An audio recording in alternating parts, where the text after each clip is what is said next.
네, 먼저 어제 있었던 평화 시위 이야기를 좀 해봐야 될 것 같습니다. 네. 어제 시위가 평화적으로 끝나는지의 여부가 굉장히 중요한 분수령이다라는 분석들이 많이 있었는데 어제 시위 평화적으로 잘 끝났습니다. 네. 그 의미를 먼저 좀 짚어주시죠. 사실 8월 12일 날 시위가 한 차례 있었습니다. 예. 8월 12일 날 시위는 폭력이 난무하는 시위였습니다. 예. 그래서 많은 희생자를 낳고요. 그중에서는 이제 실명을 한 여성도 있었습니다. 그래서 거기에 대한 어떤 항의 차원에서 모든 사람들이 검은 옷을 입고 눈을 가리고 안대를 예. 끼고 나와가지고선 다시 시위를 했는데 이런 사건이 있은 이후에 어제 시위가 이제 또 대규모로 진행이 됐는데요. 네. 주최 측의 어떤 호소는 300만 정도가 참가하는 거였지만 실질적으로 홍콩에 가보시면 그 빅토리아 공원이라는 데가 그렇게 크지 않습니다. 예. 그래서 실질적으로 어저께 참여한 인원은 약 170만 명 정도로 이제 얘기가 됐고요. 그리고 이러한 시위가 있기 전에 많은 홍콩의 이제 주요 인사들이 이번 시위는 반드시 평화적으로 이루어져야 된다. 그리고 무력 행사가 없어야지 중국의 개입이라든지 사건의 확산을 이제 막을 수가 있다라고 얘기를 했고, 그리고 또 시위대들도 거기에 상당 부분 호응을 했습니다. 그래서 어저께 시위는 비가 오는 과정 속에서도 굉장히 평화로운 모습을 보였고요. 그리고 유수식이라 그러는데 이제 보통 우리 언론에서는 이제 물이 흐르듯이 이제 가는 거라고 표현을 했는데요. 네. 사실 그 지역이 워낙 협소하다 보니까 각 지하철역에서 올라와가지고서 이렇게 지류가 한 큰 강에 만나는 것처럼 예. 사람들이 이렇게 그 행사를 이제 진행을 했다라고 보시면 됩니다. 네, 어제 이렇게 모여서 이들이 요구했던 게 뭐였습니까? 사실 5가지에 대한 요구 사항입니다. 예. 관련된 이번 시위와 관련된 것은 기본적으로 이제 송환법과 관련되는데요.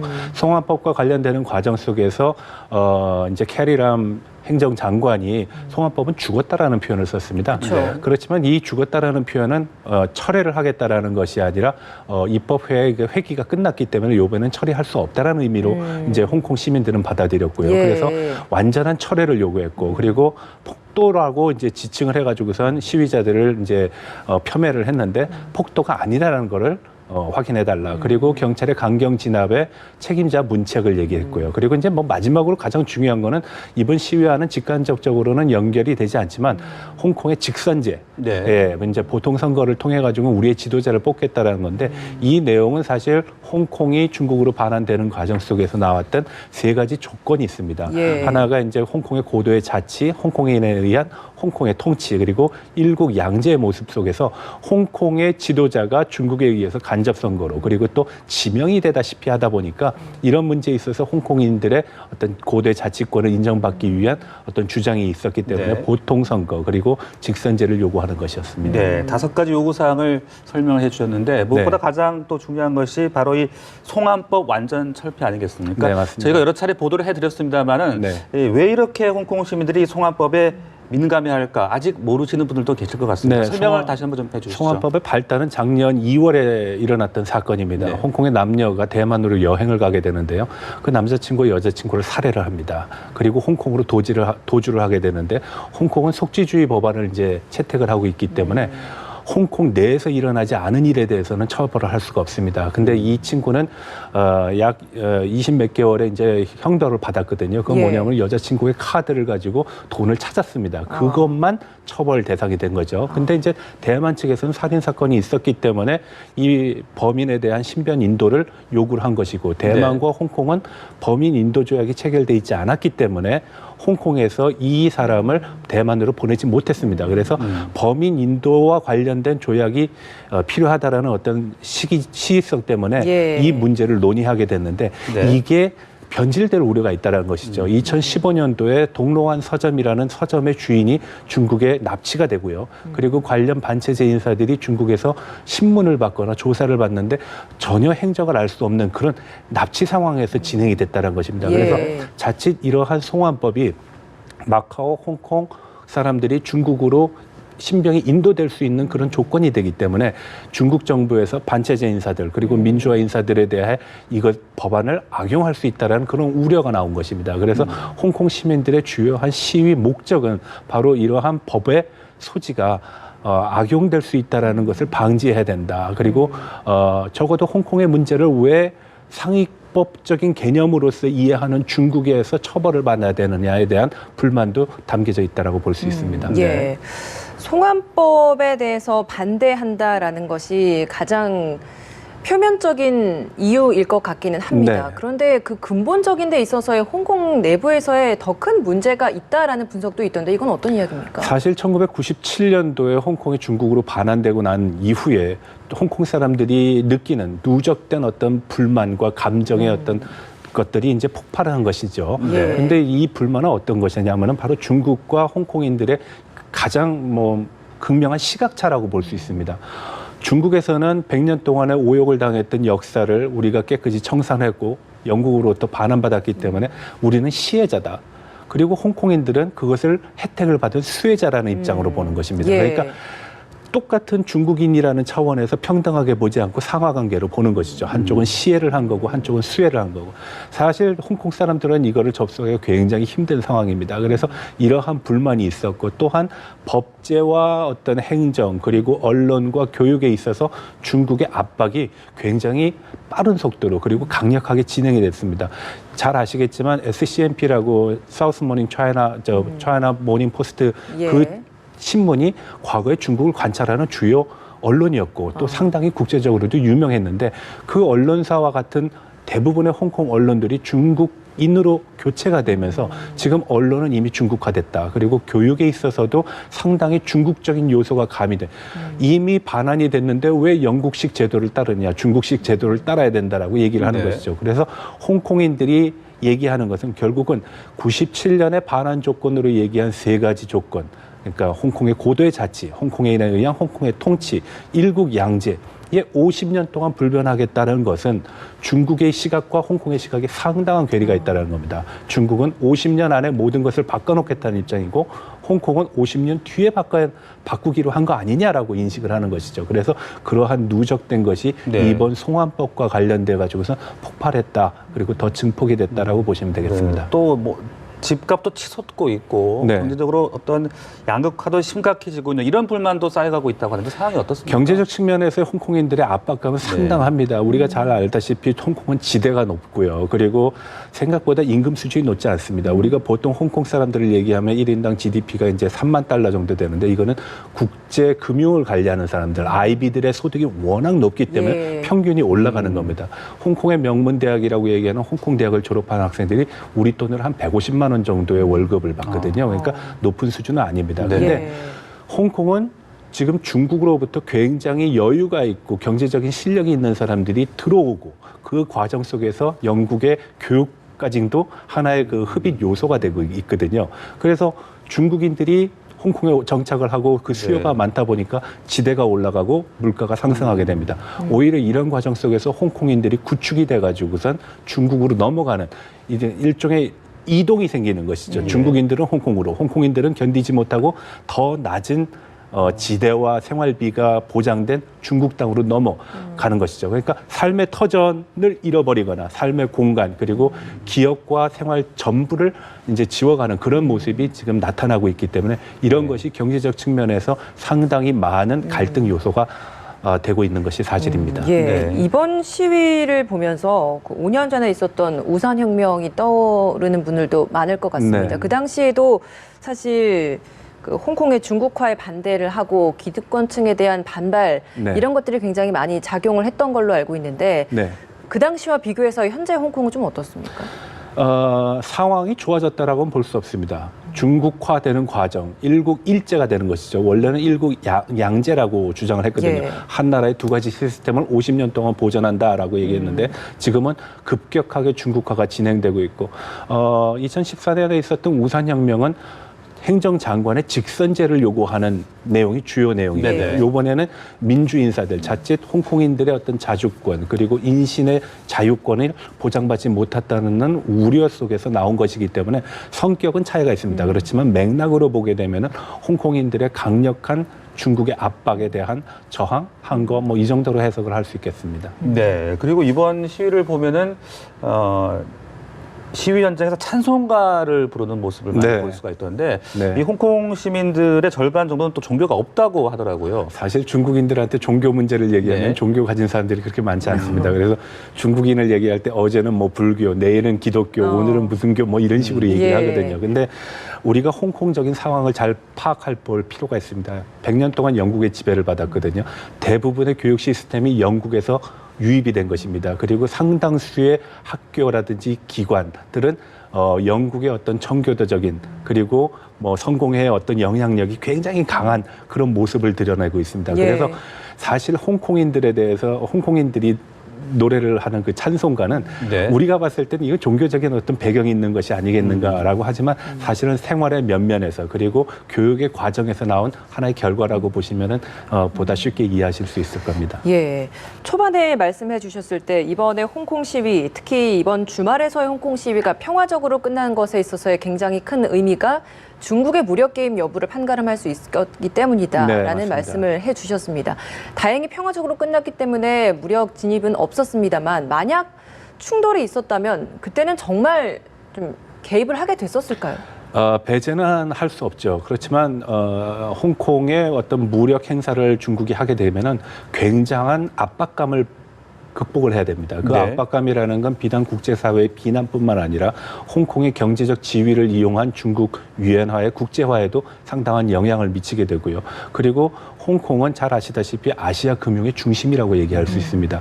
그럼 그러한 금융 중심을 지금 얻어간 중국의 입장에서 보면 스스로 그 금융 지위를 포기하는 결과도 나올 수 있거든요. 그렇지만 홍콩의 시위, 이런 시위가 주기적으로 반복되고 그리고 장기화될 개연성은 상당히 많습니다. 네. 왜냐하면 이 홍콩의 시위가 내재된 여러 가지의 어떤 문화적인 코드가 있거든요. 폭력이라는 거 있었고 자치라는 문제가 있었고 그리고 독립, 민주 여러 가지 요인들이 있기 때문에 또 올해가 천안문 사태 30주년입니다. 그 괴가 물리게 되면은 아무래도 장기화, 주기화의 가능성은 상당히 높다라고 할 수 있습니다. 사실 어저께 좀 특별한 일이 있었는데요. 중국 북경 천안문에 교통관제가 굉장히 심했습니다. 어제 유례 없이 많은 사람들이 천안문으로 모였습니다. 예. 그래서 천안문역 근처에 사람들을 통제하고 인원을 해산시키는 행위가 어저께 중국에서 일어났고요. 그리고 또 천안문 근처에 지하철역은 지하철이 그냥 무사 통과를 하는 그런 현상이 일어났습니다. 그래서 이것이 하나의 뭐 나비 효과라고 보기에는 아직 좀 섣부르지만 네. 적어도 이러한 효과가 상당한 어떤 중국의 압박으로도 작용할 수 있다라는 그런 우려도 배제할 수 없을 것 같습니다. 네, 그 미국이 직접 혹은 중재 나서지 않겠느냐 이런 얘기들도 있고 이에 대한 중국은 강력히 반발을 할 테고요. 이 네. 부분은 어떻게 사실 분석하고 저는 계십니까? 홍콩 문제에 대해서 미국이 개입을 한다라는 거는 네. 어불성설이라고 봅니다. 일단 홍콩은 지금 분명한 중국의 일부분입니다. 특별행정구역으로서의 자치권을 인정받는 그 지위를 갖고 있는 것이거든요. 다만 미국이 가지고 있는 보편적 가치라는 것이 민주, 평화, 자유 그리고 시장경제인데 이것이 지금 폭력에 의해서 억압을 받고 있고 탄압을 받고 있다는 측면에서 미국은 소리를 내고 있는 것이지 이것이 정치적인 개입이라든지 어떤 문제로 확산될 것 같지는 않습니다. 다만 현재 중국과 미국이 무역 전쟁을 하는 과정 속에서 홍콩은 또 다른 변수이자 미국의 네. 카드로 작용할 수 있는 그런 문제 가능성은 있다고 봅니다. 네, 그러니까 말씀하신 대로 이 미중 간 또 지금 무역 갈등이 계속되고 있는 상황 아니겠습니까? 이 부분 때문에 이 홍콩 변수로 인해서 두 나라의 어떤 골이 더 깊어지는 거 아니냐 이런 우려들도 나오고 있던데. 골이 깊어질 수 있습니다. 네. 뭐 특히 미국 같은 경우에는 1992년도에 홍콩에 대해서 특별한 지위를 부여했거든요. 최고국 대회를 했습니다. 그래서 그 통과한 법안의 근거가 바로 홍콩 특별법이라는 겁니다. 그래서 홍콩은 중국의 일부분이긴 하지만 수출품에 대해서 각종 혜택을 부여하고 있거든요. 그래서 중국의 상당수의 물건들, 특히 광동성이 중국이 이제 세계 공장이라는 별명을 갖고 있지만 그 공장 중에서도 공장이라고 얘기할 수 있는 게 홍콩의 바로 윗부분에 있는 광동성인데 광동성의 상당 부분의 이제 수출품이 홍콩을 경유해서 나가거든요. 예. 그런 혜택을 향유하기 위해서요. 근데 이러한 문제로 인해 가지고선 특별법에서 제외를 시킨다거나 하는 철회를 한다 그러면 아무래도 중국 경제에도 상당한 영향이 있을 거라고 봅니다. 네. 이렇게 미중 무역 전쟁에 있어서 홍콩 사태가 영향을 줄 수 있다라고 말씀을 하신다면 자연스럽게 이게 국제사회에도 영향이 미쳐지게 될 것이고 네. 우리 경제에도 미친 영향이 있을 것 같습니다. 네. 국제사회는 상당한 영향이 있을 수 있죠. 앞서 말씀드렸다시피 홍콩은 아시아의 쇼케이스자, 아시아의 금융의 중심입니다. 또 우리가 알고 있는 아시아 전반에서의 어떤 경제 성과를 봤을 때 중국을 무시할 수 없습니다. 뭐 한간에는 G2라고도 얘기를 하는 정도니까요. 네. 이 문제가 결국은 중국의 어떤 경제적인 영향, 홍콩에 대한 금융적인 지위를 박탈하게 되면은 세계 경제에도 상당한 영향을 미칠 수 있고요. 홍콩은 2010년 이후에 지금 한국의 제4대 교육 대상 지역입니다. 네네. 뭐 국가는 아니죠. 중국의 일부분이니까. 예. 근데 이제 교육액이 한 480억 원 정도가 되고요. 그중에 460억이 우리가 수출하는 겁니다. 마찬가지로 홍콩이 가지고 있는 어떤 뭐 거래에 있어서의 어떤 리스크를 줄일 수 있고 또 국제적인 관행에 의해서 운행이 되다 보니까 한국의 입장에서 보면 수출을 할 때 상당히 메리트가 있는 지역이거든요. 근데 만약에 홍콩이 이런 사태가 장기화되거나 더 심각한 상태로 빠지게 되면은 아무래도 한국 경제에도 상당한 영향이 있다라고 볼 수 있고요. 또한 네. 우리가 금융적인 측면에서도 그런 거를 간과할 수 없습니다. 뭐 한국의 신용 평가라는 거는 대부분 홍콩에 있는 뭐 메릴린치라든지 피치라든지 스탠다드 푸어스에서 예. 조사를 하고 하기 때문에 이런 금융의 어떤 중심을 역할이 없어진다 그러면은 한국 경제에도 상당한 영향이 미칠 수 있다고 봅니다. 네. 당장 또 표면적으로 쉽게 느낄 수 있는 것이 홍콩에 요즘 여행 가도 되는 거냐 이렇게 네. 또 생각하는 사람들도 있더라고요. 당분간은 안 가시는 게 좋을 것 같습니다. 왜냐하면 일단 구별이 안 됩니다. 자칫 검은색 옷을 입게 되면은 백색 테러를 당할 수도 아이고, 있고 예.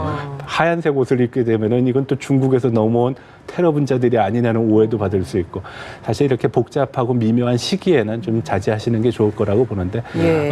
사태 진화, 뭐 진정 상태는 조만간에 이루어질 거라고 봅니다. 왜냐하면 홍콩 사람들이 어떤 생활의 기반이고 터전이기 때문에 이 문제가 장기화되는 것이 결국 홍콩인들한테도 유리한 조건은 아니거든요. 홍콩 시민들도 그 홍콩으로 여행 오지 말라라고 또 국제사회에 또 이야기를 한 네. 내용도 있었잖아요. 그건 뭐 저 시위의 어떤 위중성 때문이라기보다는 예. 아마 이 이슈를 국제화해가지고선 국제적인 관심을 끌고자 하는 그런 의도가 강한 것으로 봅니다. 예. 이번 집회가 그러면 과연 어떻게 마무리될 것인가 이것도 궁금합니다. 집회는 앞으로 평화적인 모습으로 네. 갈 것입니다. 다만 이 평화적인 모습 속에서 약간의 조작의 여부는 존재할 수 있습니다. 조작이요? 중국 측에서 일부러 폭도들의 어떤 폭도들을 자극한다거나 폭력 시위를 유발할 수 있는 요건이 되면은 중국 정부로서는 개입할 여지가 있고요. 그리고 홍콩 정부의 어떤 무능함을 가지고 중국의 50년 불변이 더 앞당겨질 수 있다라고 저는 판단을 합니다. 네. 개입 여지가 그러면 아직까지 완전히 종결된 건 아니다라고 보신다는 맞습니다. 거네요. 왜냐하면 홍콩 사람들이 느끼고 있는 어떤 압박감이라든지 불편한 점들이 지금 완전히 해소된 것이 아니거든요. 네. 항상 예. 내재되어 있는 것이고 다만 수면 아래 내려가 있는 상태인데 이것은 언제든지 주기적으로 그리고 장기화될 가능성이 네. 상당히 높다고 봅니다. 그렇다면 또 이 집회 참가자들이 주장하고 있는 부분들에 대해서 어느 정도 좀 수용이 될 수 있는 부분이 있을 걸로 보십니까? 수용이 될 수 있는 부분 중에 가장 중요한 부분은 바로 직선제라고 저는 봅니다. 범인 송환법은 이것은 뭐 객관적인 측면에서 보면 그다지 나쁘지 않거든요. 이게 악용이 될 수 있는 소지 때문에 그 우려가 지금 시위와 연관이 되는 것인데 직선제는 사실상 힘들다고 보고요. 네. 그리고 송환법과 관련된 내용에 대해서는 각 입법 회기 때마다 제기가 될 겁니다. 다만 홍콩 행정장관이라든지 입법부에서 이 문제를 적어도 객관적으로 홍콩인들의 어떤 신변 안정이라든지 민주 반체제 인사들의 어떤 인신 구속이 담보되지 않는다라는 조건을 만약에 확보를 한다라고 하면은 아마 시위의 어떤 진폭이라는 것은 상당히 줄어들 수 있다라고 봅니다. 다만 이 과정 속에서 처리해야 될 것은 폭력 시위에 대한 책임자 처벌이라든지 네. 캐리람 장관의 퇴진이라든지 아니면 폭도로 규정한 시위대들의 모습을 적어도 명예회복 처분에서 폭도는 아니다. 홍콩인들의 그런 주장은 가능하다라고 하는데 제가 봤을 때는 그러한 개연성은 높지 않다라고 봅니다. 왜냐하면 이것은 홍콩 정부의 정부 정책 실패를 스스로 자인하는 격이 되고 네. 중국의 어떤 개입 여지를 남길 수도 있고 중국이 보는 홍콩 정부의 무력함 그로 인한 조정이 혹은 관리가 진행될 수 있는 어떤 근거가 될 수도 있기 때문에 그러면 그렇다고 결과적으로는 5가지 요구사항이 있는 것들을 하면 달성할 수 있는 것들이 거의 없다라고 봐야 되신 철저하게 그것을 달성하기는 힘들 겁니다. 그런데 소프트하게 뭐 우리가 흔히 하는 얘기로 뭉개는 형식으로 가는 거는 어느 정도 가능하리라고 보거든요. 예. 네, 뭐 한두 명의 어떤 희생자를 통해 가지고 이 문제를 해결한다든지 예. 아니면은 뭐 경찰청장의 사임이라든지 캐리람 장관의 퇴진 같은 경우도 하나의 요인이 될 수 있을 거라고 봅니다. 예, 알겠습니다.